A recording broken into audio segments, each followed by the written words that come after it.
I have a question for you. What is standing in between you and extraordinary love? We're going to explore that today. We're going to look at the patterns. We're going to look at why do we get stuck and how come we keep doing the things that we know we don't want to do. Today's guest is going to help us transform those pathways in our mind and set us forward on our new path. So let's get started. Welcome to the Crazy Ex-Wives Club, a podcast dedicated to helping women navigate the emotional journey that is divorce. I'm your host, Erica, and if you're trying to figure out life after the big D, welcome to the club. Whether you're contemplating divorce or dealing with the aftermath or any of the many phases in between, the club has got you covered. Each week, you'll hear stories from women who have been in your shoes. This isn't about spilling tea on divorce details. This is about giving you the tools to take control of your own healing journey. Listen in weekly for advice, tips, and tools to help you move through each stage of the process.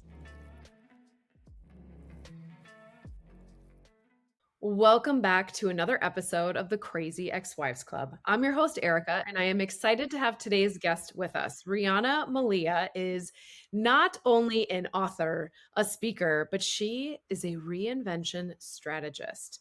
She is here to help us, you guys, really look at how we want to reinvent ourselves, and more importantly, how do we stop repeating those same things that get us stuck in the old patterns that we're ready to let go of. Welcome, Riana. Nice to have you today.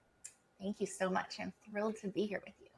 Yeah. And now you are also a fellow divorcee, correct? That is correct. Fellow divorcee, and 18 months ago married the greatest love of my life, which I never thought would happen for me after that crazy time. So yes. I love that. So tell us a little bit first. We're not here to talk about our divorce stories, but tell us a little bit about kind of what transformation your divorce triggered in you and created for you. Absolutely. So my divorce was not a surprise. It wasn't a blindsided situation. It was a long time coming. It was, a lot of those things. But even when we know something isn't right, it still doesn't make it less painful, right? You still mourn for the loss of what you wanted for yourself, your family, your future. And it felt like it was going to be a peaceful divorce, if there is such a thing. And then it very quickly turned into the opposite of that. And so it got really volatile and crazy and super emotional. And I was so just devastated by having Maddie having to go, my daughter having to go away from me and into this other situation, on weekends, whatever. And I found myself doing what we all do, right? We do the things we're told to do. We talk about it in therapy. We talk about it with our girlfriends. We read all the books. We journal. We do all the things. And while all of those are beneficial, what I noticed after a period of time is when you just stay in the story and you just keep telling the story over and over and you stay in the drama, it just reactivates all of that. And while there is some temporary relief and some temporary feeling of resolution, you really just then end up right back having a full mental and emotional relapse, which then costs you more time, more money, more energy, and most importantly, faith. Faith in, am I ever going to wake up in the morning without this pit in my stomach? Am I ever going to actually find somebody that loves me in the way that I deserve to be loved? And it wasn't even at that point that I was able to truly understand the transformation that was coming. But in the face of that, brought up that grief led me to old wounds. The little girl who desperately wanted her dad to love her and all of this stuff that came up. And the truth is that after that situation, I ended up moving to California a few years later, prompted by my father, who had been in and out of my life, not very trustworthy, but I wanted so desperately to fill that and heal that wound. So I moved my mother, my daughter, 2 horses, and 3 cats across the country. And I made a promise to Maddie this was going to be amazing, and I was going to take over this family business, and she was going to grow up in this tiny little town at the base of Mount Tam and, play in the ocean. And I got here and figured out very quickly that it wasn't actually real. And against every part of my intuition and the red flags and the part of your gut where you're like, this is not the right thing, much like we often do in relationship, right? So you ignore it. You're like, nope, it'll be fine. Because you want so bad, you're attached to an outcome. Anyway, ended up finding myself surrounded by federal agents, put in handcuffs, And that's a story for another day. But that was the catalyst for me when I had to deal with such a massive betrayal, and now being in a state where I didn't know anybody and now didn't have a source of income and had to make a choice. Like, do I go back to Minnesota, which would be totally fine? Our friends and family would just wrap us up and love us and we go back to life there. Or do I keep my promise to my daughter? Because I moved around a lot when I was little. And so I tapped into that part of me that said, this is not the end. And I got really resourceful, and several $100,000 of credit card debt later, because, you got to, so I was back in therapy trying to work through it, and then realized again that there was so much anger and so much sadness and so much disbelief that how could someone do this, not only to me, but to my baby. And someone introduced me to some quantum work, which then became the basis for my life's work. And in a matter of weeks, there was parts of me that I didn't recognize in all the best ways. So I stopped telling the story and actually was able to release and heal all of that without going back into the trauma that caused the pain in the first place. I love that. There are so many pieces in there. So many delightfully juicy pieces in there, which we'll dive into them while we chat. We all get stuck in this pattern, because I did it too. And I didn't realize I was stuck in it till all of a sudden I counted the years from where I was at to when the divorce was, of being stuck hashing up the old issues, still being angry, still being blameful, still being, because he did all these things, that's why my job isn't going the way I want, or that's why I'm not finding the thing that I want. And then I was like, good Lord, it was 5 years ago. Are you ready to let this thing go and truly own your own next chapter? That kind of ties into your next piece of we are so much more powerful than we think we are. And when we're in the throes of a massive transformation like divorce, which restarts, your home and your money and your support system and your family and your rituals and everything, that it can feel so overwhelming that we think we're never going to get out from underneath it. We think that we can't leave because we need to stay, because how could we ever? And then we have beautiful guests on like you who share your story that, yeah, I was in that spot and I got to the other side one step at a time. I love that. Well, let's dive into a little bit about doing the work, because relationships always reflect back to us some of those deep inner childhood wounds, the things that we need to learn how to heal on our own, or we do continue to repeat patterns around that. Absolutely. So I do a lot of work with the unconscious mind, because the women that I serve and the women in your audience, the truth is, they're ambitious, emotionally intelligent women, right? And if you could have figured this out and fixed it, you would have. So please let go of any I should be able to figure this out. I've been in therapy for years. Why do I get triggered? Because we have to remember that the unconscious mind is the actual general, right? So if you think about your body, everything from the neck up is your conscious mind. It's your goal setter. It's your critical faculties. It's everything we know. And we use it all day long, right? It's 10%, which means the rest of our body from the neck down is the unconscious mind. So if the conscious is our goal setter, the unconscious is our goal getter. It's the operating system. It's actually also, most importantly, in my opinion, the literal library of everything we've ever experienced in our entire life, which is held at a cellular level in our body, right? We know now from physics and science that memory is cellular. Of course, it lives in the circuitry of the brain, but it all lives here. And when it's not released properly, we see things manifest like anxiety and overwhelm and depression and autoimmune disorders and injury, illness, disease. And the truth is that you cannot solve a problem with the same mind that created it. So we got to tap into that other 90% where we can clear that, right? Where we can do that. And so then it becomes, well, what does that look like?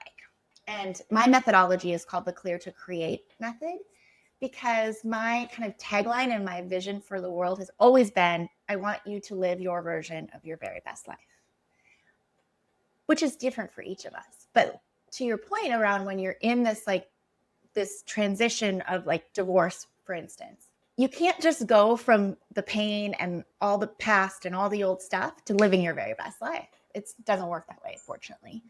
So first we have to clear before we can create, right? We have to clear the story to create the life. Because if you want a new story, you have to stop telling the old one. And I love that. And we have to clear the patterns to create the partnerships. We want deep, rich, fulfilling, aligned partnerships in romantic love and friendships and family dynamics and business partnerships. But if we bring up all of our old crap, all those old patterns that are running the show that we're not even fully aware of usually, we can't have those partnerships, at least the way that we would like them. And we have to clear all those cycles to create the confidence. 99% of women that come to me, they're like, I don't know. I don't even know how to trust myself anymore because I thought I knew. And look how that turned out. Oh, I had a big one around that. A big one around that. And like you get through it the first round. You get through the unworthiness, you get through the fear that you're never going to find love again. You figure out like, hey, I actually kind of like myself. Like, this is fun. And then in comes somebody else.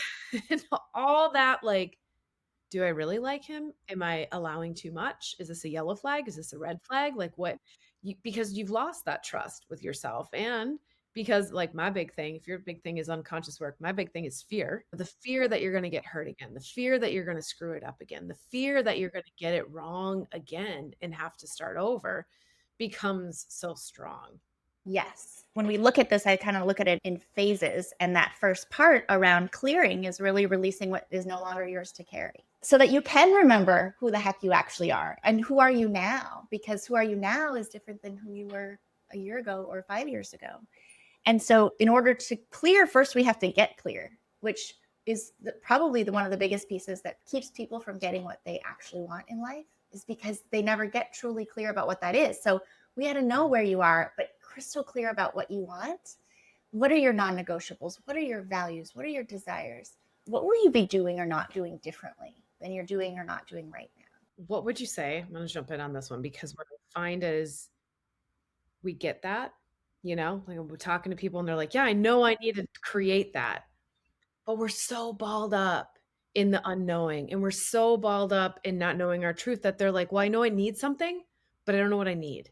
And I know that there's something in there, but I don't know what to do because again, that head part, right? The real logical head, I'm trying to rationalize, ponder, figure it out instead of connecting to that underlying level. Like, so how does somebody start to unlock that, start to get clear on it?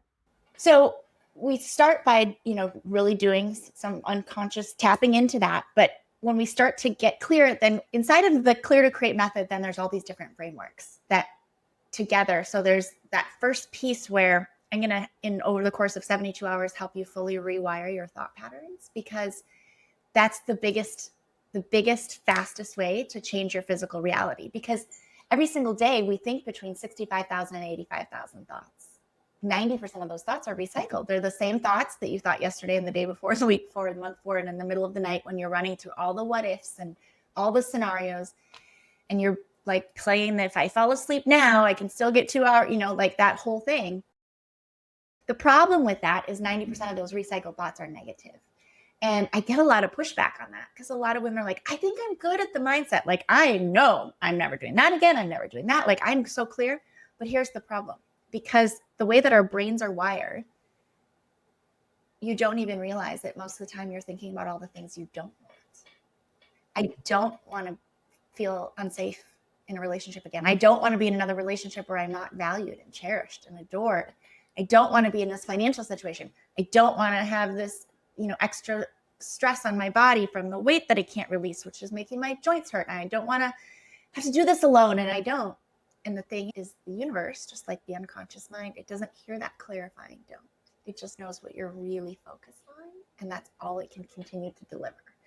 So when you talked about like, we keep replaying these things, and all growth happens inside of human relationship because we need that mirror. And the unconscious mind, one of the biggest roles, number one, is to keep us safe, which also keeps us small because it's scary AF to step into the unknown, right? We know how to survive all the stuff we've survived. But also it wants resolution.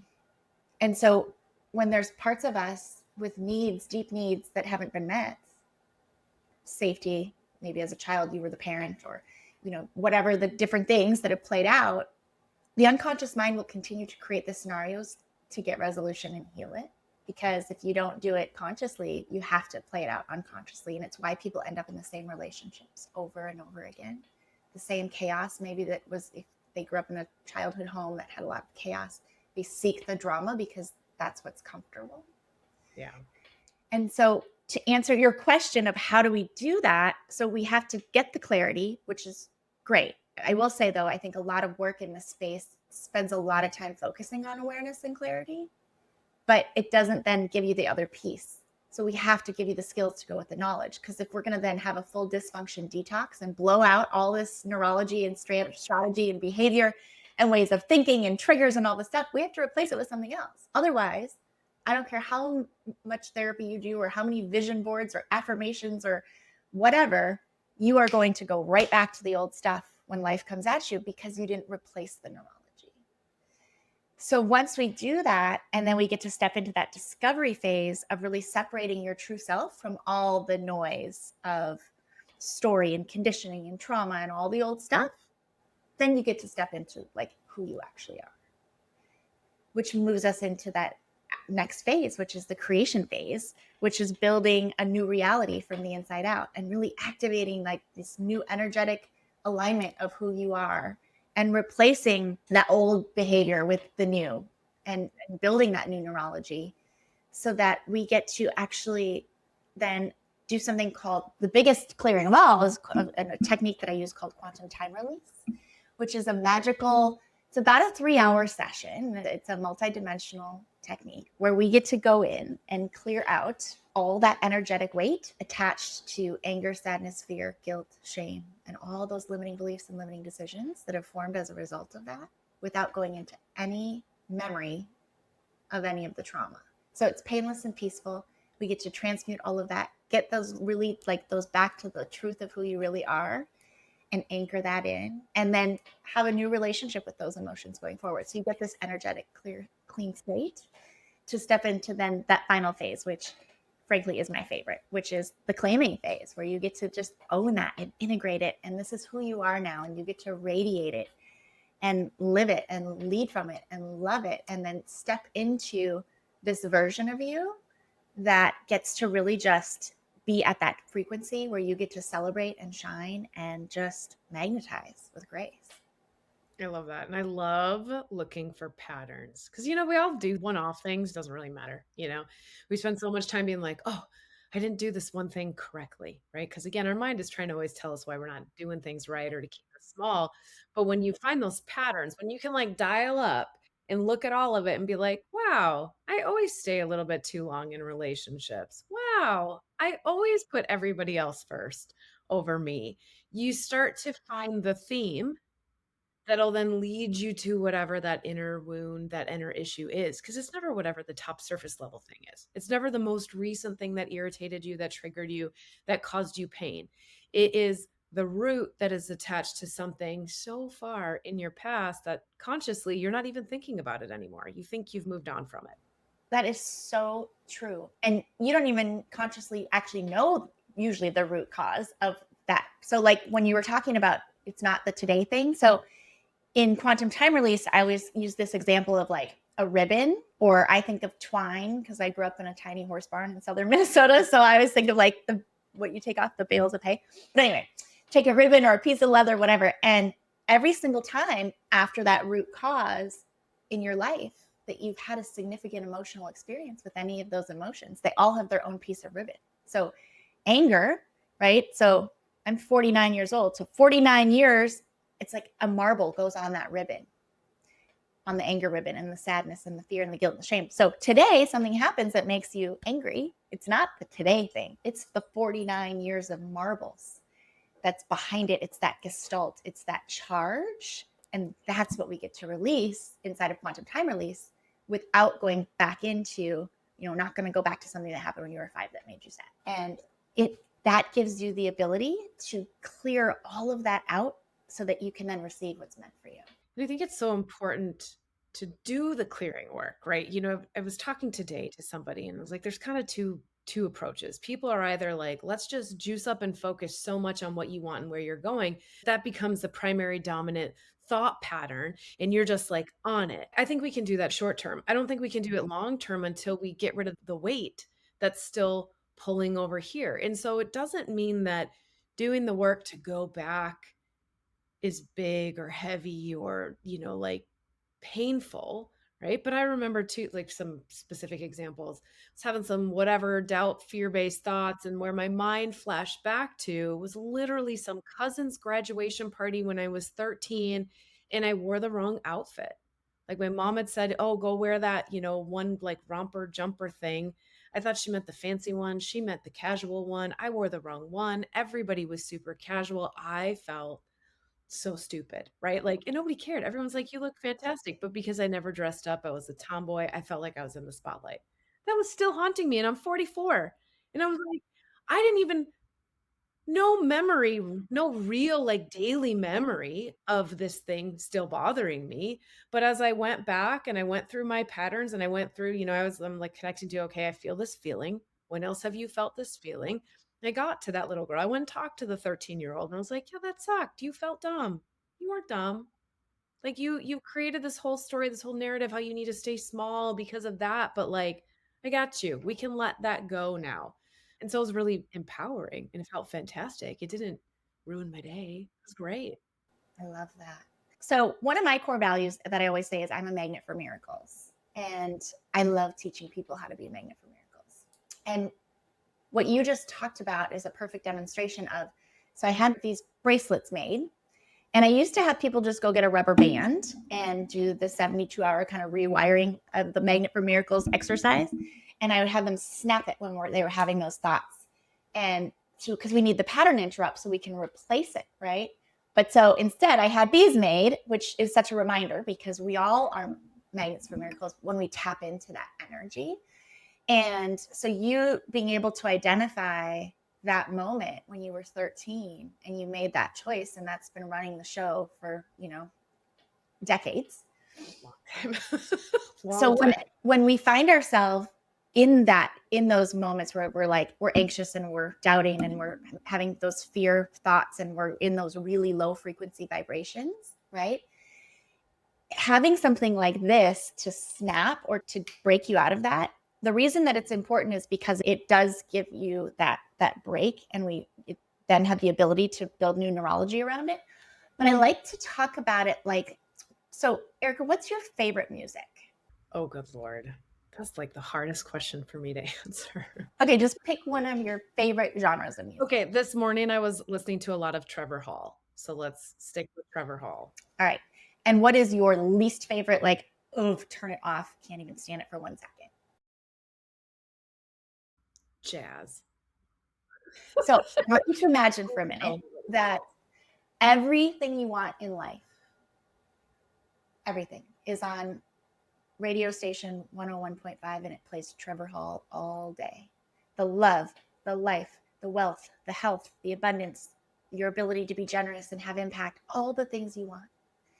Now, everything you don't want is stuck on channel 97, and it's jazz, and it's not only jazz, it's like elevator jazz, and you can't even turn it down. It's blaring, let alone turn it off. Those are those low frequency vibrating thoughts and feelings and emotions around fear and angst. And you can't listen to Trevor Hall on 99.5 because he's at 101.5. So you have to raise that frequency, right? Just like a radio station. You can't listen to what's on this station.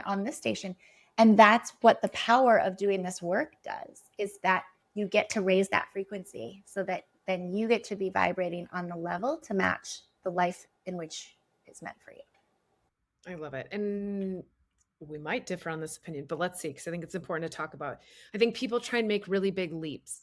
And I know a quantum leap is a really big leap, but I think that sometimes when people try and make too big of a leap right away, we start to rationalize or come up with reasons that, the divorce was great. I want everybody to be happy and it feels good. It resonates with you, but it hasn't done the work on those deeper levels. And so then we trip later on and we fall back in the hole. And then we're like, why are we here again? Like I was doing so well. And so there is an importance to doing it, almost like a step at a time. Like I really like to master that level and then move to the next frequency and move to the next frequency so that I'm good at being aware of where I'm at and how do I need to tune my dial a little differently than just kind of blindly grabbing at it or hoping, spinning the dial on the radio and hoping eventually I get it to the right place. It's such a good point, and it's so true, and I'm so glad you brought it up because if the highest frequency emotion is joy, love, empowerment, freedom, and knowledge, and the lowest is, despair, hopelessness, depression, grief,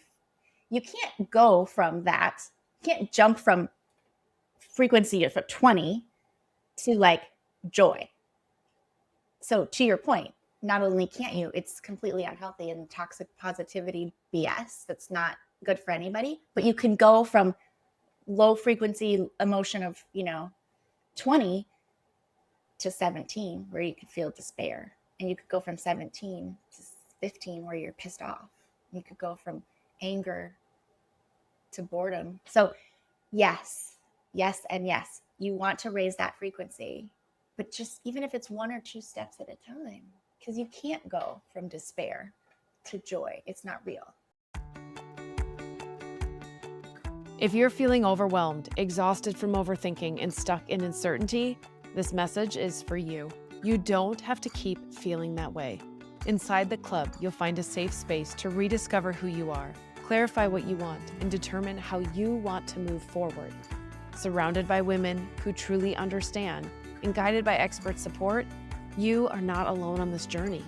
Join us at thecrazyexwivesclub.com/the club. It's time to reclaim your life. I think I found better longevity to it when I got really conscious, really focused on, climbing the emotional ladder. What's the next rung? What's the next best feeling thought? Because, when my separation and divorce was going on, deepest, darkest despair, there was so much fuel internally for me to find an answer, right? There was a lot of like, you have to fix this. And so that pushed me way far to jump all the way to the other side of miracles, right? Like the trees were always dancing. Like I sound like I was hallucinating, but you get on this super high vibe and like stuff just looks different. And the littlest things and these miracles are always showing up. And by miracles, it was like 1 week for a straight week. I never had to pay for my coffee because there was just like somebody was like, oh, I'm paying it forward. I'm buying the next one. Or somebody was like, oh, we made too many. Do you want this extra one? Like weird, random, joyful things would just show up. And because I had such a drastic desire to go from my lowest lows to trying to rewire it, the reality was is I didn't learn how to hold the space in the middle. And so I got real, real high, but then things, not actually high, but real high on life. And then I started tripping on things. And how come things weren't in this state of flow? And how come they weren't here? And it was such a rock bottom instead of how does this feel a little bit better? Instead of like despair and overwhelm, how can I just be pissed about it? And instead of being pissed and angry about it, how can I just be annoyed? And from annoyed, how can I just be like bored? Like, duh, are we here again? Is my ex sending me that stupid text again? Is he literally trying to trigger me again? Hilarious. I expected you to do this, ex. I don't care. I'm walking away. That is the subtle work of climbing up so that you can now choose, right? You have the space to choose and build the momentum towards those miracles all the time. Like how much magic can you weave into your day by getting on a different vibration? It's a fun game. Well, it's a super fun game. I think my favorite, I'm still trying to get back to it. So you guys don't think like it's a thing that's forever there. It is a constant renewal that you're doing. When I was deep in my practice, I manifested a ton of amazing international trips for work at that point. I was sent to London. I took the train to Paris. I went to Japan twice. I went to Taiwan. Like amazing opportunities, right? And all these places, of course, when you're traveling for work, it's all paid for. So I got to eat, delightful food and stay in really beautiful hotels and meet wonderful people that I got to work with. And I'd be walking a lot, like the London one, they just deliver breakfast to my room every morning and it always come with all this coffee and stuff. And I was like, wow. And it would, like the bill was like 5 pounds. And then my coworker would stay there and he was like, it was like 35 pounds for breakfast. And I was like, oh, was it? So the universe was just making life easy and making life fun. And that sort of thing is possible because I was really doing the work. And the work can be fun, but I was pre-paving and I was visualizing and I was meditating and I was giving myself space to relax and stay present. And when I didn't do that all the time, the other stuff creeps back up, right? Life got heavy again. There was responsibility. Started worrying about money or worrying about time or worry, worry, worry. And so it's how do we create these practices, right? Because we got to get it out of the body. Our mind is wired to protect us. It's wired to keep us small. It wants to keep us in the cave, you guys. It doesn't want us to go out exploring.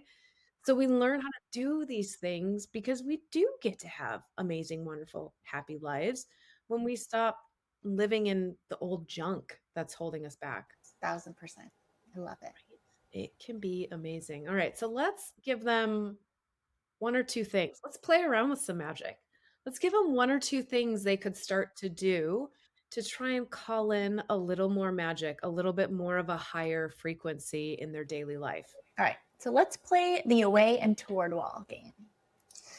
And also, I'm just going to throw this out there. It feels a little crazy, but I love listening to my nudges. Anybody who wants to play this game, if you send me your address, I'm going to send this to you in the mail. Like, actually send it to your home, not some PDF cutout paper. I'm going to send you this because the power in this little band to play this game, I promise you, will change your life. So here's what I want you to do. I want you to imagine being in a room with 4 walls. And one of those walls is going to be what we're going to call your away wall. Okay. And your away wall is going to be everything you don't want. So for you, for instance, and if you're listening to this, unless you're driving, close your eyes and just think about and point to is if there was a wall that had everything you don't want on it, is it to your left, to your right, in front of you, or behind you? And it's different for everybody. Okay. Now, there's another wall in this room called your toward wall. And on your toward wall is everything you want. All your hopes, wishes, dreams, goals, desires, magic wand, fairy dust, all of it. Where is that wall for you? In front of you. Beautiful. So now, what I want you to do is I want you to take 2 pieces of paper, and also we'll put this in the show notes. I have designed pretty ones. So I love paper. So if you're like me and you like to print stuff and write stuff, even though it's all on my phone, I still write on my paper planner because I love the dopamine hit of highlighting when done. I want you to write away on the top of one page and toward on the other. Okay. And I want you to make a list. And on that away wall, I want you to literally write down everything you don't want. You don't want more of, you don't want again, you don't want ever. The big things, the little things, just write it all down. And then you're going to do the same thing with your toward wall list. Everything that you want.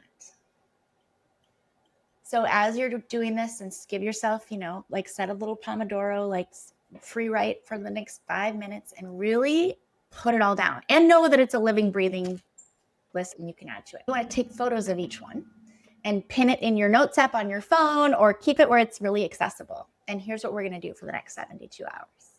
Every time that you find yourself either in the moment where you're kind of spinning out or you're ruminating or you're in that worry, or I want you to snap.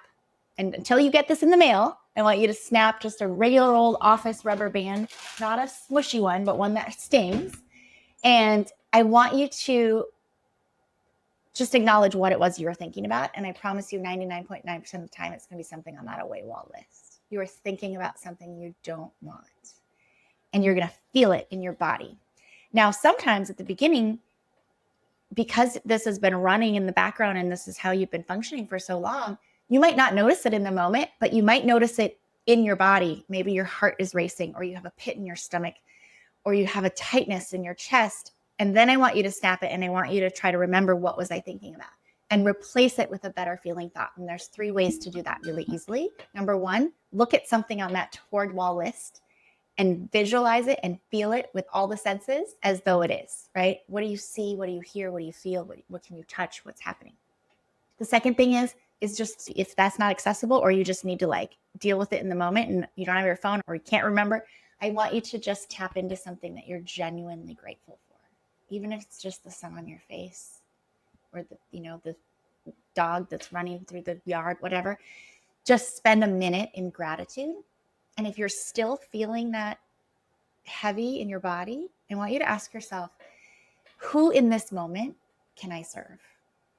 And it doesn't have to be a big gesture.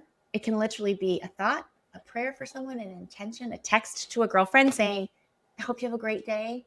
Your neighbor's newspapers piled up on the street and you bring it and just put on their step for them. Just do something in service of someone else in some way. And that combination, any thereof, of one or all of those things is going to raise that frequency. And what you're going to start to notice in your physical reality is all of the miracles and the magic that does start showing up. You pull up to somewhere and there's a parking spot.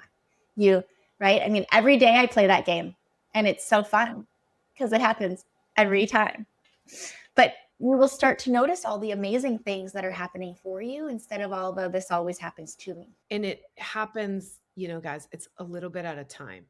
It doesn't have to be this big block of time. It doesn't have to be this big grandiose thing that you're doing. It's these small shifts enable more small shifts. Yeah. Like I still love, but I don't drive to work every day. And so like clouds were my thing. Like look at a thing that makes you just feel like beauty. And it was, big, wide open expanses and then clouds and blue sky, white clouds. So like it was an instant reset, an instant hit of like, life is good. You're fine. You're safe. You're loved. Life is good. And the more you have little bits, then what's your day made of? 10,000 little bits that make it feel like it is amazing every single day. And when you do flip that focus and you start noticing all those little bits and that magic, it ignites the reticular activating system in your brain, which then becomes laser focused on looking for the people and the experiences and the resources and the opportunities and the clouds and the hearts and whatever it is that you're looking for that you need to have aligned so that you actually get to live the life that you want rather than just wishing for it. I love it. And you also have a gift for not only the bracelet. So you guys, to be able to find Riana, all of her contact information, it's in the show notes. It's also on the Crazy Ex-Wives Club under episodes, but she has another gift for you. So I want to make sure you have a couple minutes to tell listeners what they can get. Yes. So you opened the show today, Erica, by saying, what is standing between you and extraordinary love? So how many of you wonder that? I know I did. So I've spent the last several months with my team developing the ELLI, which is the Extraordinary Love Index Assessment, which answers that question. And so I would love to gift every single one of your listeners the opportunity to take this assessment. And this is not a what Disney princess are you quiz. Like this is 40 questions, kind of covers 9 different areas that are kind of the frameworks of the work that I do.